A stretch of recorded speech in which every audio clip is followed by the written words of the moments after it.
Hi, this is Anita from 5 Minutes with Art. Today I want to talk a little bit about Michelangelo, and in particularly Michelangelo and his creation of Adam, the Adam which is on the Sistine Chapel ceiling.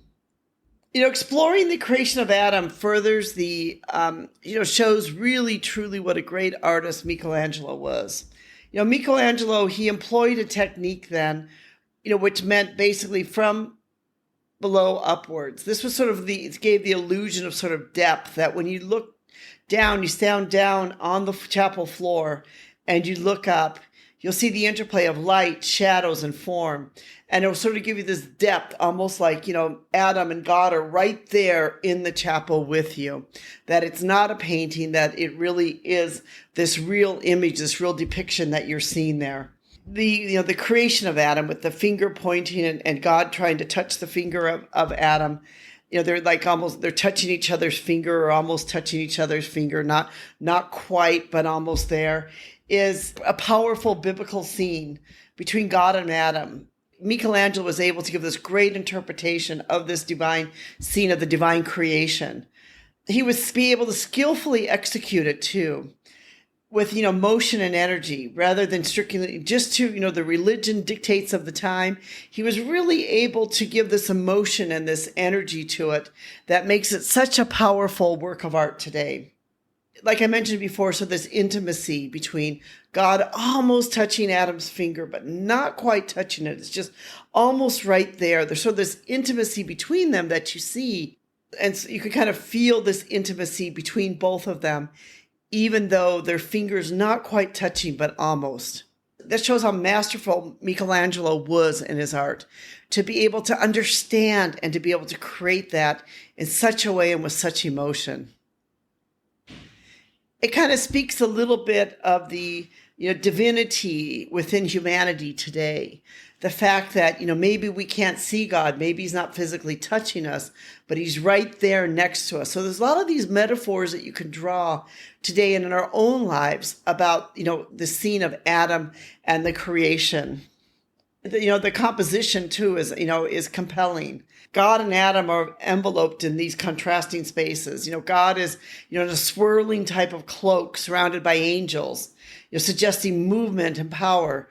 Whereas Adam, is sort of, he's on the earth and he's sort of this connection with the material world.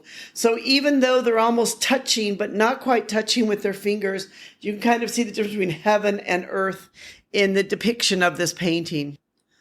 And of course, Adam's own physical body shows, how great Michelangelo was with the human form, especially with the male human form.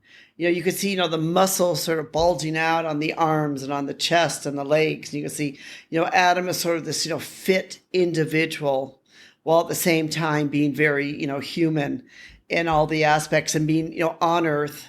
And that God basically created this sort of like perfect human being, or this perfect human form.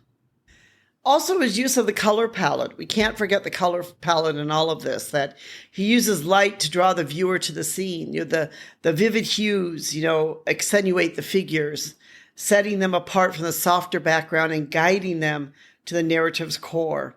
He really was a master at this and understood this and how to do this. And what's really interesting, did this all while painting it on the ceiling.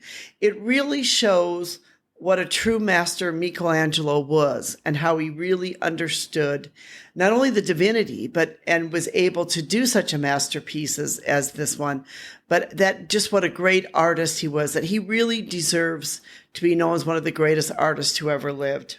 We've written a blog on this if you'd like to do. It's quite a long blog. It's called Michelangelo's Creation of Adam. And you can go in and learn a lot more about the Sistine Chapel. You can learn about the technique. You can learn about, the close-up of Adam and all of the, the artistic influences. You can basically read all about the different aspects of this great work of art. We'd like to thank you so much for listening. We appreciate you being part of our community. And if you have any questions, comments, we'd love to hear from you.